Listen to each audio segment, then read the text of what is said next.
अमेरिकी सेना ने ओमान की खाड़ी में ईरानी तेल टैंकर्स को निशाना बनाया और इसके बाद ईरान ने बिना किसी हिचकिचाहट के करारा जवाब देने की चेतावनी दी है। दरअसल अमेरिकी सेना ने जास्क के पास ईरानी समुद्री इलाके से होर्मुज स्ट्रेट की ओर जा रहे एक तेल टैंकर को निशाना बनाया। अमेरिका ने दावा यह किया कि उसने ईरान में सैन्य ठिकानों पर बमबारी की है और ईरान ने कहा कि उसके सशस्त्र बलों ने तुरंत जवाबी कार्रवाई करते हुए अमेरिकी सैन्य जहाजों पर हमला किया, उन्हें भारी नुकसान पहुंचाया।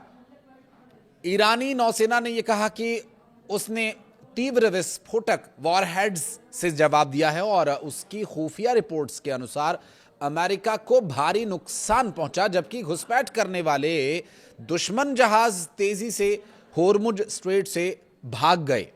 इस्लामिक रिवॉल्यूशनरी गार्ड कॉर्प्स ने यह जानकारी सोशल मीडिया पर साझा की। पश्चिम एशिया में जारी तनाव एक बार फिर खतरनाक मोड़ पर पहुंच गया है। क्या हो रहा है इस वक्त, बात करेंगे इसी पर। इस वीडियो के अंत तक बने रहिएगा हमारे साथ। नमस्कार, मैं हूं आशीष त्रिपाठी आपके साथ। गुरुवार को अमेरिका और ईरान के बीच सीधे टकराव की खबर सामने आई, जब अमेरिका ने सेल्फ डिफेंस के तहत ईरान के पोर्ट्स पर जवाबी हमला किए जाने का दावा किया। और यह कार्रवाई तब हुई जब ईरान ने स्ट्रेट ऑफ होर्मुज से गुजर रहे 3 अमेरिकी नेवी जहाजों को निशाना बनाने की कोशिश की।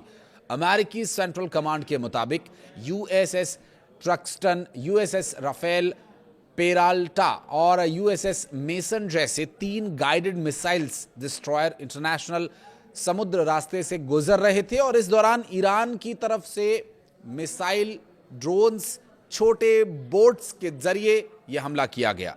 हालांकि अमेरिकी सेना ने दावा किया है कि सभी हमलों को हवा में ही नाकाम कर दिया गया और किसी भी जहाज को नुकसान नहीं हुआ। जवाबी कार्रवाई में अमेरिकी सेना ने ईरान के केशम पोर्ट और बंदर अब्बास में मौजूद सैन्य ठिकानों को निशाना बनाया। इन ठिकानों में मिसाइल और ड्रोन लॉन्च साइट्स। इसके अलावा अगर बात करें इस पूरे हमले की, तो इन परिस्थितियों में कमांड सेंटर और इंटेलिजेंस की जो सिचुएशन थी वो सिस्टम इसमें इन्वॉल्व थे और अमेरिका ने साफ कहा कि वो तनाव बढ़ाना नहीं चाहता, लेकिन अपनी सेना की सुरक्षा के लिए हर कदम उठाने के लिए तैयार है। ट्रंप ने जवाबी हमले को हल्का बताया और इसे लव टैप यानी प्यार से दी गई थपकी बताया, जबकि अमेरिकी राष्ट्रपति डोनाल्ड ट्रंप ने कहा है कि अमेरिका ईरानियों के साथ बातचीत कर रहा है। ईरान और अमेरिका के बीच एक अस्थायी समझौता बातचीत चल रहा है और वहीं न्यूयॉर्क टाइम्स की एक रिपोर्ट के मुताबिक दोनों देश 30 दिन तक संघर्ष रोकने और होर्मुज स्ट्रेट को व्यावसायिक जहाजों के लिए फिर से खोले जाने के प्रस्ताव पर चर्चा कर रहे हैं। रिपोर्ट में 3 सीनियर ईरानी अधिकारियों के हवाले से यह कहा गया कि यह एक पेज का प्रारंभिक फ्रेमवर्क है। इसके तहत दोनों पक्ष 30 दिन तक सैन्य कार्रवाई को रोकेंगे और इसी दौरान स्थायी समझौते पर बातचीत जारी रहेगी। ईरानी अधिकारियों के मुताबिक बातचीत अब भी जारी है और दोनों पक्ष लंबे समय के समझौते की भाषा और ढांचे पर प्रस्तावों का आदान प्रदान कर रहे हैं। रिपोर्ट्स के मुताबिक बातचीत में सबसे बड़ा विवाद ईरान के परमाणु कार्यक्रम और उच्च स्तर पर समृद्ध यूरेनियम के भंडार को लेकर है। अमेरिकी पक्ष चाहता है कि ईरान पहले ही इस पर स्पष्ट प्रतिबद्धता दे। ईरानी अधिकारियों ने दावा यह किया कि अमेरिकी वार्ताकार चाहते हैं कि ईरान अपना समृद्ध यूरेनियम अमेरिका को सौंप दे। तीसरा ये कि परमाणु सुविधाएं बंद कर दे और 20 साल तक यूरेनियम डेवलपमेंट रोक दे।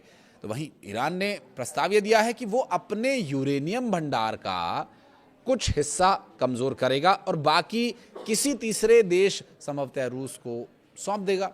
ईरान ने 10 से 15 साल तक यूरेनियम संवर्धन रोके जाने की बात भी कही है। हालांकि 3 परमाणु सुविधाओं के भविष्य पर अब भी सहमति नहीं बन पाई है। ईरानी अधिकारियों के मुताबिक अस्थायी समझौते में 3 तत्काल कदम शामिल हैं। इनमें ईरानी जहाजों और बंदरगाहों पर अमेरिकी नाकेबंदी हटाना, होर्मुज स्ट्रेट को व्यावसायिक जहाजों के लिए फिर से बहाल करना, सीज फायर के तहत सैन्य कार्रवाई रोकना शामिल है। रिपोर्ट में यह कहा गया कि प्रतिबंधों में राहत ईरान के परमाणु कार्यक्रम का लंबी अवधि का भविष्य और विदेशों में जमे ईरानी वित्तीय संपत्तियों जैसे विवादित मुद्दों पर 30 दिन की बातचीत के दौरान चर्चा होगी।